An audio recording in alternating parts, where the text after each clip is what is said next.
How do I ask for help? Today, while I was sitting at work, I realized something about myself. I don't really ask for help. Once someone shows me how to do something, I may ask a few questions here and there if I don't understand. But once I grasp what I'm doing, I don't really reach out for help anymore. I usually try to figure things out and solve them on my own. Even now, as I'm sitting here cooking and thinking about my day, I keep asking myself, do I even know how to ask for help? I don't know if I've been conditioned not to ask for help, but I typically don't. I usually figure it out on my own, and honestly, I'm not sure if that's a good trait or if that's a good trait to have or not. As I sat with that thought, I started thinking about my daughter. She doesn't really ask for help. If she does, it's usually indirect. Today she wanted hibachi, and instead of simply asking me for money, she said, the cat said they wanted free hibachi. I laughed and asked, how is the cat getting free hibachi? She replied, from you. Then a little later, she came back and said, if I have my room clean by this time, can I get money for hibachi? I told her, all you have to do is ask.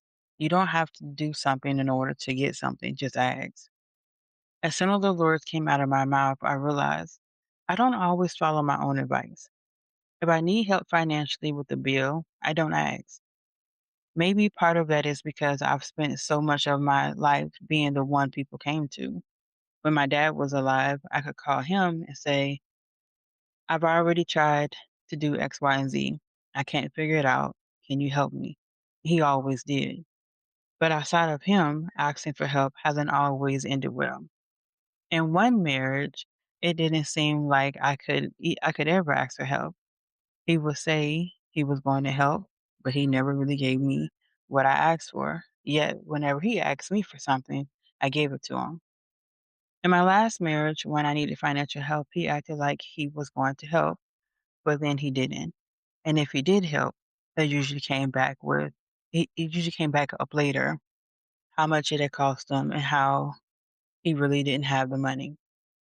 And even when my son was living with me, he didn't want to contribute towards the household because, in his mind, helping me financially meant paying his parents' bills. So when I stopped and think about it, I haven't really had many people I could consistently and confidentially go to who were willing to help. Years ago, my sister helped me when she could while I was married to my first husband, but I also helped her and her children whenever I could. It almost seems like when I was financially okay, everyone came to me for help.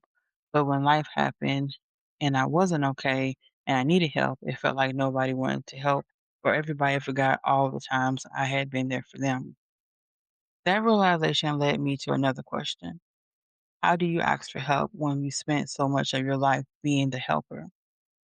Because for the most part, people don't have to ask me. I watch, I observe, I notice when someone needs help, and I naturally look for a way to help them. That's just who I am. But I don't always experience the same thing in return. And that's really not even the point. The point is, I don't ask for help. And I'm not sure if I know how. Maybe because somewhere along the way, asking stopped feeling safe. Because of the failed attempts I had in the past, I think I've developed this belief that people, especially men, are incapable of helping me. But if I'm honest, I don't think they're incapable. I think people choose who they want to help. And that's the belief I'm trying to let go of. It's just harder than I thought.